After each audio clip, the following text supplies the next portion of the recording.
were pretty heavily involved in the UFO community. Was it in the 90s? Yeah, my greatest involvement was from the late 70s through the late 90s. And what were you doing exactly? What was your mission? It was an intellectual quest for me. Essentially, I was fascinated by the whole topic. I worked with NICAP early on.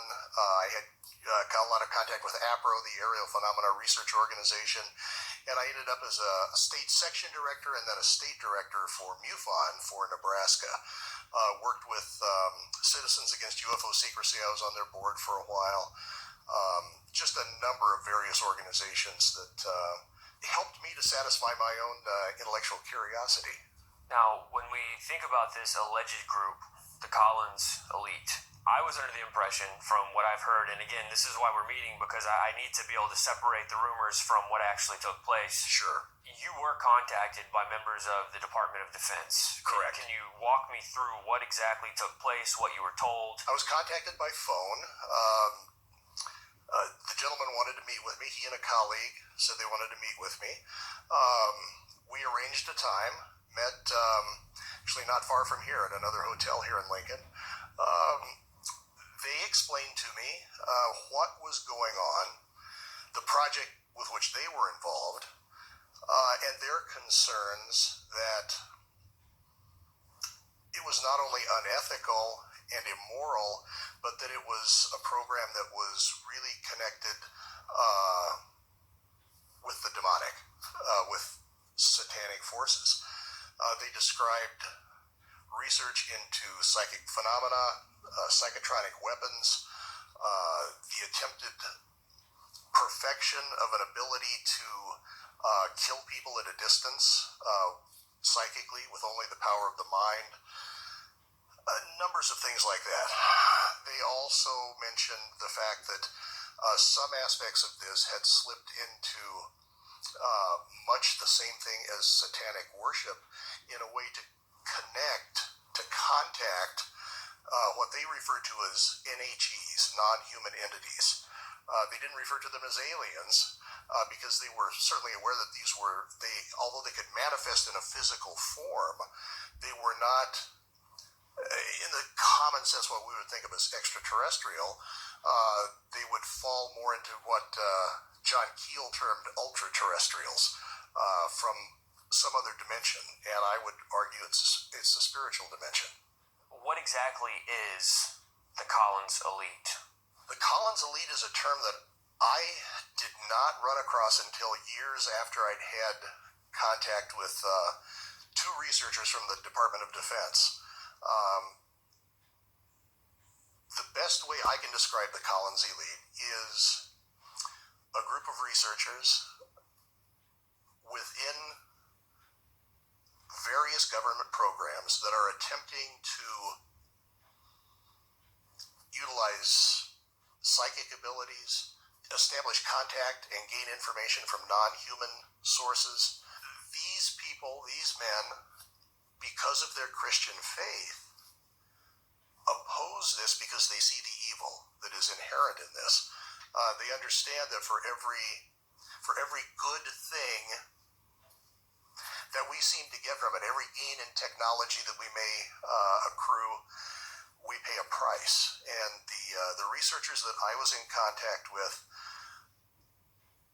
were very much aware of that everyone involved with the project understood that these entities, these non-human entities, are not neutral, they are not benign, and that there is a price that's paid spiritually, emotionally, and psychologically by everyone who's involved with this.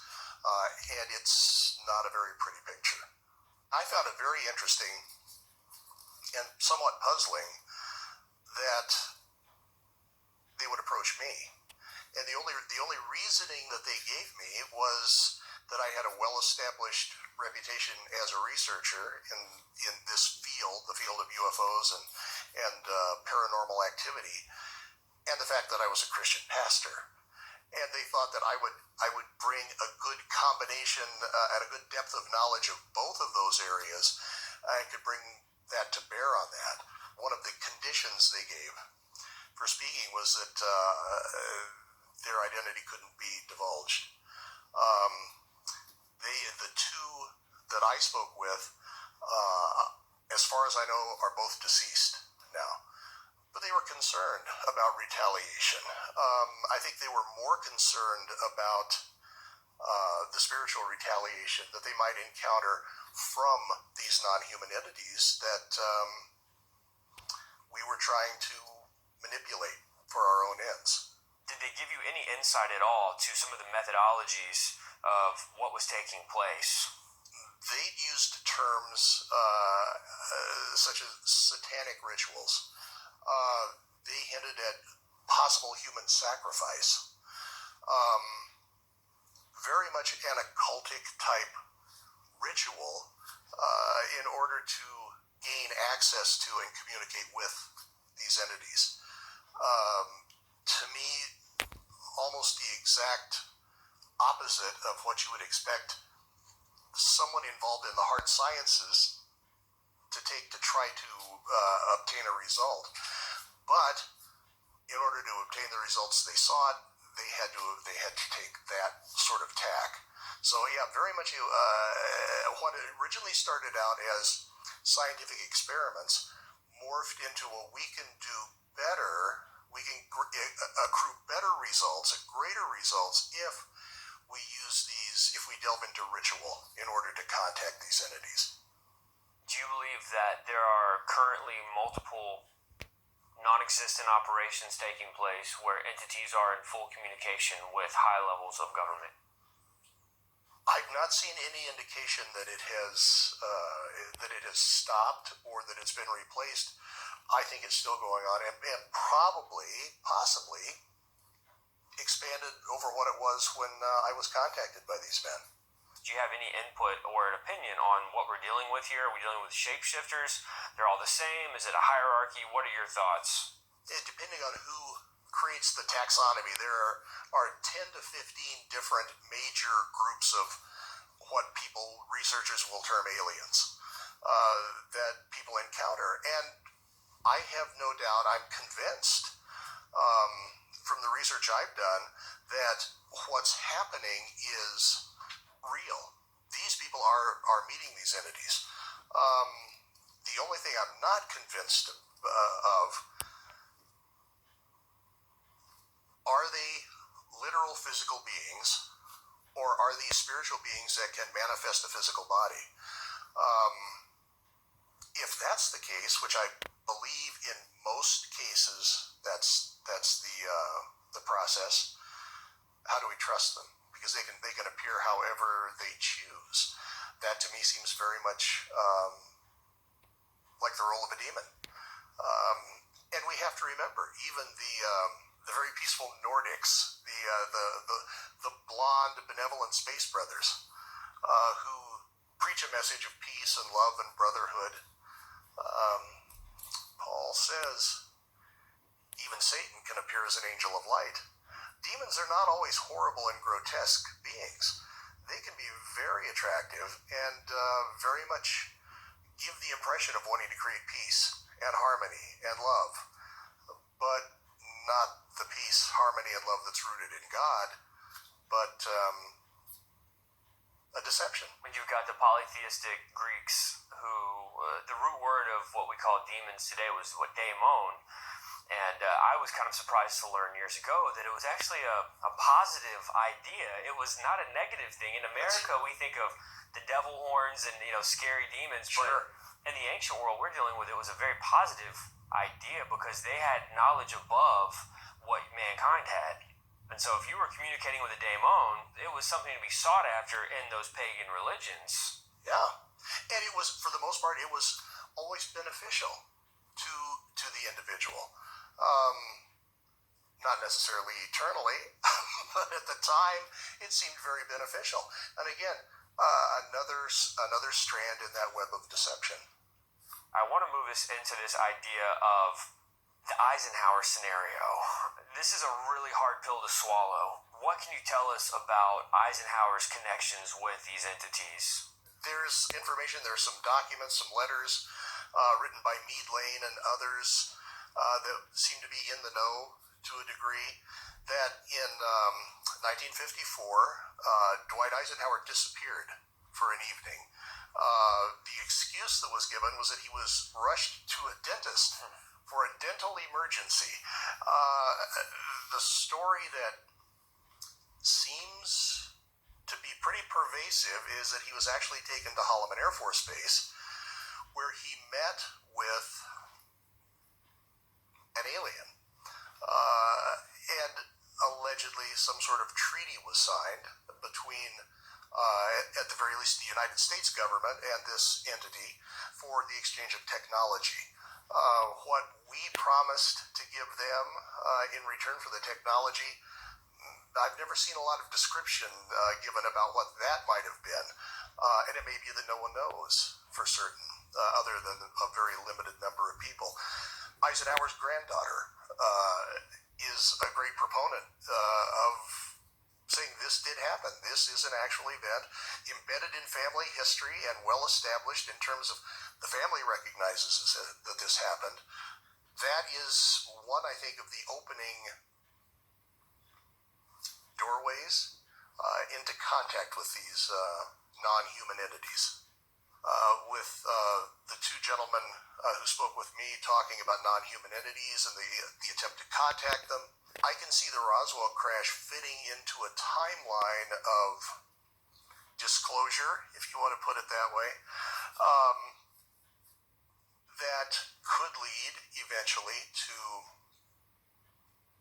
the governments of the world saying, yes, we've been in contact with, as I believe they will term it, extraterrestrial civilizations. And they're much more technologically advanced than we are, and they're helping us to get past our problems and help us to grow and create a better society. And out of that, I believe, will come a statement, a series of statements that will lead us down the path to be led to believe that because of the great technological advances that this civilization has, they're also just as spiritually advanced. Because of the continual furor among humans over religion, I think that will be seized on as the perfect opportunity to revoke all current religions and establish the one world religion. Because obviously, if these beings are from somewhere else and they're so much more technologically advanced, they must be just as spiritually advanced as they are in terms of technology. So we've got to follow them. And there you fall into that incredible web of deception. And I see that. I see the web spread out, and I see the edges beginning to lift up to encase as much of humanity as it possibly can. A lot of people don't understand how you can even bring the idea of spirituality into a question like this. I, on the other hand, with my background, can't understand how you can avoid bringing spirituality into this question, because that's the root. That's the root of it. And those who go in with their eyes half closed do so at their own peril. They do so at their own peril. It's dangerous business. It's a reality. It's part of our reality as Christians, as those redeemed by the Son of God, within whom the Holy Spirit dwells. We are under spiritual attack. We have that realm to our lives that we need to contend with. I think the church is negligent in not teaching spiritual warfare and the reality of spiritual warfare to its members. It's an important component, and